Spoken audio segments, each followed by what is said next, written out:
ಎಲ್ಲರಿಗೂ ನಮಸ್ಕಾರಗಳು ಬಂಧುಗಳೇ. ಇವತ್ತು ತುಂಬ ವಿಶೇಷವಾದಂಥ ಒಂದೆರಡು ಚಟುವಟಿಕೆಗಳು ನಮ್ಮ ಶಾಲೆಯಲ್ಲಿ ಆದವು. ಮೊದಲಿಗೆ ಈ ವಿದ್ಯಾರ್ಥಿನಿಯ ಹುಟ್ಟುಹಬ್ಬ ಇವತ್ತು.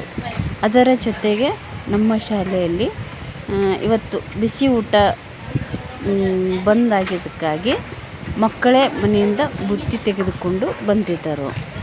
ಅದು ಇವತ್ತು ಏಪ್ರಿಲ್ 1-4-2026 ಮಧ್ಯಾಹ್ನ ಶಾಲೆ ಮುಗಿದ ನಂತರ ಮಕ್ಕಳೆಲ್ಲರೂ ಕುಳಿತಿದ್ದರು. ಅವರು ಮೇಡಮ್ ಇವತ್ತು ನಾವು ಬುತ್ತಿ ತಂದೀವಿ, ಊಟ ಮಾಡೋಣ ಬನ್ನಿ ಅಂತ ಕರೆದಾಗ ನನಗೆ ಒಂದು ಸಣ್ಣ ವಿಚಾರ ಬಂತು. ಅದೇನೆಂದರೆ, ಮಕ್ಕಳೇ ನೀವೆಲ್ಲರೂ ಇಷ್ಟಪಟ್ಟರೆ ಕೈ ತುತ್ತು ಊಟ ಮಾಡುವಿರಾ ಅಂತ ಎಂದೆ. ಆವಾಗ ಅವರಿಗೆ ಆಶ್ಚರ್ಯ, ಹಂಗಂದ್ರೆ ಏನ್ರಿ ಅಂತಂದರು. ಅವರು, ನೀವು ತಂದಿರುವ ಬುತ್ತೆ ಎಲ್ಲರೂ ಹಂಚಿಕೊಂಡು ತಿನ್ನುವಂಥದ್ದು. ನೀವೆಲ್ಲರೂ ಸಾಲಾಗಿ ಕೂಡ್ರಿ, ನಾನು ನಿಮಗೆ ನಿಮ್ಮ ಕೈಯಲ್ಲಿ ತುತ್ತು ಇಡುತ್ತೇನೆ, ಆ ತುತ್ತು ತಾವೆಲ್ಲರೂ ತಿನ್ನಬೇಕು ಅಂದಾಗ ಮಕ್ಕಳಿಗೆ ತುಂಬ ಸಂತೋಷ ಆಗಿ ಎಲ್ಲ ಮಕ್ಕಳು ಸರಿತಿ ಸಾಲಿನಲ್ಲಿ ಕುಂತು ತಮ್ಮ ಬುತ್ತಿಯನ್ನು ಬಿಚ್ಚಿಕೊಂಡು ಕುಂತರು. ಆಗ ಅವರು ತಂದಿರುವಂಥದ್ದೇ ನಾನು ಏನು ಮಾಡಿದೆ ಅಂತಂದರೆ, ಒಂದು ತುತ್ತು ಮಾಡಿ ಅವರ ಅಂಗೈಯಲ್ಲಿ ಇಟ್ಟಾಗ ಎಲ್ಲ ಮಕ್ಕಳು ಸಂತೋಷದಿಂದ ತುತ್ತನ್ನು ತಿಂದು ಇವತ್ತು ನಮ್ಮ ಸುಂದರವಾದ ಪರಿಸರದಲ್ಲಿ ಅವರಿಗೆ ಶಿವಕುಮಾರ್ ಸ್ವಾಮಿಯವರ ಜನ್ಮದಿನಾಚರಣೆ ಪ್ರಯುಕ್ತ ಒಂದು ತೆಂಗಿನ ಸಸಿಯನ್ನು ನೆಡುವುದರ ಮುಖಾಂತರ ಮತ್ತು ಇವತ್ತಿನ ವಿಶೇಷ ದಿನದ ಬಗ್ಗೆ ಒಂದಿಷ್ಟು ಮಾಹಿತಿಯನ್ನು ಹೇಳುತ್ತಾ ಅವರಿಗೆ ಒಂದೊಂದು ತುತ್ತು ಅವರ ಕೈಯಲ್ಲಿ ಇಡುತ್ತಾ ನಾನು ಊಟ ಮಾಡಿ ಅಂತ ಹೇಳಿದಾಗ ಮಕ್ಕಳಿಗೆ ತುಂಬ ಸಂತೋಷ ಆಯಿತು. ನನಗಂತೂ ಎಷ್ಟು ಸಂತೋಷ ಆಯಿತು ಅಂತಂದರೆ, ಆ ಮಕ್ಕಳಿಗೆ ತುತ್ತು ಕೊಡುವಾಗ ಆ ಒಂದು ಬಾಂಧವ್ಯ ಇದೆಯಲ್ಲ ಬಂಧುಗಳೇ, ಖಂಡಿತವಾಗಲೂ ನಾನು ಇವತ್ತು ಶಿವಕುಮಾರ್ ಸ್ವಾಮೀಜಿಯವರ ಹೆಸರಿನಲ್ಲಿ ಅವರು ಮಾಡಿರುವಂಥ ದೊಡ್ಡ ಸಾಧನೆ, ಒಂದು ಅನ್ನದಾಸೋಹವಾಗಿರ್ಬೋದು, ಶಿಕ್ಷಣದಾಸೋಹವಾಗಿರ್ಬೋದು, ಅವರನ್ನು ನಾವು ನಡೆದಾಡುವ ದೇವರು ಅಂತೆ ಕರೆಯುತ್ತೇವೆ. ಅವರ ಒಂದು ಜನ್ಮದಿನದ ಪ್ರಯುಕ್ತ ಇವತ್ತು ಚಿಕ್ಕ 2 ಕೆಲಸಗಳು ನಮ್ಮ ಸರ್ಕಾರಿ ಪ್ರೌಢಶಾಲೆಯ ಅಡಿಕೆಯಲ್ಲಿ ನಾನು ಮಕ್ಕಳ ಜೊತೆಗೆ ತುಂಬ ಸಂತೋಷದಿಂದ ಈ ಕೈತುತ್ತು ಕಾರ್ಯಕ್ರಮದಲ್ಲಿ ನಾವೆಲ್ಲರೂ ಭಾಗಿಯಾಗಿದ್ದೆವು ಅಂತ ನಮಗೆ ಬಹಳ ಹೆಮ್ಮೆ ಅನಿಸಿತು. ಈ ವಿಡಿಯೋದ ಬಗ್ಗೆ ತಮಗೂ ಇಷ್ಟ ಅನಿಸಿದರೆ, ನಾನು ಮಾಡಿರುವ ಕೆಲಸ ತಮಗೆ ಸರಿ ಅನಿಸಿದರೆ ದಯವಿಟ್ಟು ಒಂದು ಕಾಮೆಂಟ್ ಬರೆದು ತಮ್ಮ ಅಭಿಪ್ರಾಯ ತಿಳಿಸಿ ಬಂಧುಗಳೇ.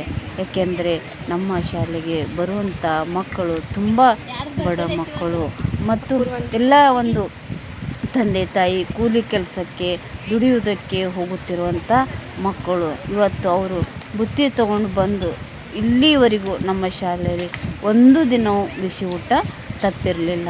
ಈಗ ರಜೆ ಸಮೀಪ ಬರುವ ಕಾರಣ ಮಕ್ಕಳಿಗೆ ಇವತ್ತು ಬುತ್ತಿ ತಂದು ಊಟ ಮಾಡಿ ಅಂತಂದಾಗ ಒಂದಿಬ್ಬರು ಮಕ್ಕಳು ತರದೇ ಇದ್ದಾಗ ಕೂಡ ಮಕ್ಕಳು ಹಂಚಿಕೊಂಡು ಅದನ್ನು ತಿಂದು ಸಂಭ್ರಮಿಸಿದ್ದು ಭಾಳಷ್ಟು ನನಗೆ ಖುಷಿ ಕೊಟ್ಟಿತು. ಮಕ್ಕಳೆಲ್ಲರೂ ಒಂದು ತುತ್ತು ತಿನ್ನುತ್ತಾ ಜೊತೆಗೆ ನೀವು ಬನ್ನಿ ನೀವು ತಿನ್ನಿ ಟೀಚರ್, ನೀವು ನಮ್ಮ ಜೊತೆ ಕೂತ್ಕೊರಿ ಅಂತ ಅವರು ಅನ್ನುವಂಥ ಒಂದೊಂದು ಪದವು ಕೂಡ ನನಗೆ ಹೃದಯ ತುಂಬಿ ಬಂತು ಬಂಧುಗಳೇ. ಈ ಒಂದು ಸಂಭ್ರಮ ನಾನು ಬೇರೆ ಕಡೆಯಲ್ಲಿ ನೋಡ್ತಿದ್ದೆ, ತಾಯಂದಿರು ಮಕ್ಕಳಿಗೆ ಕೈತುತ್ತು ಕೊಡುವಂಥ ಒಂದು ಕಾರ್ಯಕ್ರಮ. ಇವತ್ತು ನಾನು ನಮ್ಮ ಸುಂದರವಾದ ಶಾಲಾ ಪರಿಸರದಲ್ಲಿ ಮಕ್ಕಳಿಗೆ ಕೈತುತ್ತು ಕೊಟ್ಟಿದ್ದು ನನ್ನ ಭಾಗ್ಯ ಮತ್ತು ಮಕ್ಕಳು ಕೂಡ ತುಂಬ ಹರ್ಷದಿಂದ ನಮಗೆ ಬಹಳ ಸಂತೋಷ ಆಯಿತು ಅಂತ ಅಂದ್ರಲ್ಲ, ಅದಕ್ಕಿಂತ ದೊಡ್ಡ ವಿಷಯ ನನಗೆ ಬೇರೊಂದು ಇಲ್ಲ ಅಂತ ಹೇಳಲು ಬಯಸುತ್ತೇನೆ ಬಂಧುಗಳೇ. ಖಂಡಿತವಾಗಲೂ ಈ ವಿಡಿಯೋ ನಿಮಗೆ ಇಷ್ಟ ಆದರೆ ಒಂದಿಷ್ಟು ಮಾಹಿತಿಯನ್ನು ಹಂಚ್ಕೋರಿ ಮತ್ತು ತಮಗೆ ಏನು ಅನಿಸ್ತದ ಅದನ್ನು ತಿಳಿಸಿ. ನನಗೇನೋ ಗೊತ್ತಿಲ್ಲ, ಏನೋ ಒಂದು ಅನಿಸಿತ್ತು, ಒಳ್ಳೆಯ ವಿಷಯ ಅದ, ಇದನ್ನು ನಿಮ್ಮ ಜೊತೆಗೆ ಹಂಚ್ಕೋಬೇಕು ಅಂತ ಅನಿಸಿತ್ತು. ಮಕ್ಕಳ ಸಂತೋಷ, ಮಕ್ಕಳ ನಗು, ಮಕ್ಕಳ ಒಂದು ಮುಗ್ಧತೆ ಮುಂದೆ ನಾವು ಭಾಳ ಚಿಕ್ಕವರಾಗುತ್ತೀವಿ. ಒಂದೊಂದು ಸಲ ಇಂಥ ಒಂದು ಮಕ್ಕಳನ್ನು ನಾವು ಪಡೆದಿದ್ದೇ ನಮ್ಮ ಒಂದು ಪುಣ್ಯ. ಈ ಒಂದು ಅಡಕೆ ಗ್ರಾಮದಲ್ಲಿ ನಾನು ಶಿಕ್ಷಕಿ ಆಗಿ ಕೆಲಸ ಮಾಡ್ತಿರೋದು ಕೂಡ ನನಗೆ ತುಂಬ ಹೆಮ್ಮೆ ಇದೆ, ಸಂತೋಷ ಇದೆ. ನನಗೆ ಎಷ್ಟು ದಿನ ಒಂದು ಇವನ್ನ ಋಣ ಇರುತ್ತದೆ ಅಷ್ಟು ದಿನ ಪ್ರಾಮಾಣಿಕವಾಗಿ ಕೆಲಸ ಮಾಡಲಿಕ್ಕೆ ನಾನು ಪ್ರಯತ್ನ ಮಾಡುತ್ತೇನೆ ಬಂಧುಗಳೇ.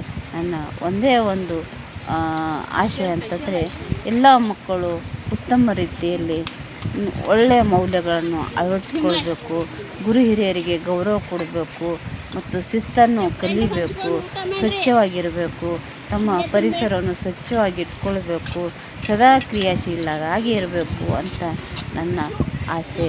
ಏಕೆಂದರೆ ಚಟುವಟಿಕೆಯಿಂದಿದ್ದಾಗ ಆರೋಗ್ಯವೂ ಕೂಡ ಚೆನ್ನಾಗಿರುತ್ತದೆ ಮತ್ತು ಹೊಸ ಹೊಸ ವಿಷಯಗಳು ನಾವು ಕಲಿಬೇಕು ಮತ್ತು ಕಲಿಸ್ಬೇಕು.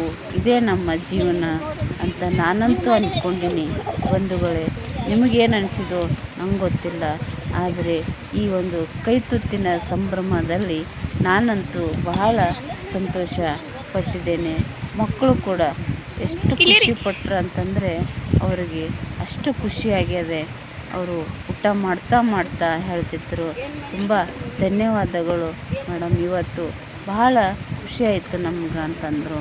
ಆದರೆ ಎಲ್ಲ ಮಕ್ಳಿಗೆ ಒಂದು ಏನಂದ್ರೆ, ಇವತ್ತು ಸ್ಪೆಷಲ್ ಏನು ತಂದಿರಿ ನಿಮ್ಮ ಮನೆಯಿಂದು ಅಂತಂದಾಗ, ಏನು ರೀ ಮೇಡಮ್ ನಮ್ಮ ಸ್ಪೆಷಲ್ ಅಂತ ಅವ್ರ ಟಿಫನ್ ತೆಗೆದು ನೋಡಿದಾಗ ಅವರ ಟಿಫನಲ್ಲಿ ಇದ್ದಿದ್ದು ಕೂಡ ಅನ್ನ ಸಾಂಬಾರು.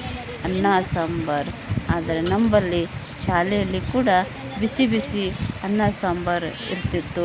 ಮಕ್ಕಳು ಕೂಡ ಇವತ್ತು ಮನೆಯಲ್ಲಿಂದ ಅನ್ನ ಸಾಂಬಾರು ತಂದು ಎಲ್ಲರೂ ಹಂಚಿಕೊಂಡು ತಿಂದಿದ್ದು ಮಾತ್ರ ನಮ್ಗೆ ಬಹಳ ಸಂತೋಷ ಆಯಿತು ಅಂತ ಹೇಳುತ್ತಾ ಈ ವಿಡಿಯೋ ಮತ್ತೊಮ್ಮೆ ತಾವು ನೋಡಿ ತಮ್ಮ ಅಭಿಪ್ರಾಯ ತಿಳಿಸಿ ಮತ್ತು ನನ್ನ ಶಾಲೆ ಬಗ್ಗೆ ನನಗೆ ತುಂಬ ಹೆಮ್ಮೆ, ಗೌರವ ಮತ್ತು ಅತೀವ ಕಾಳಜಿ ಕೂಡ ಇದೆ.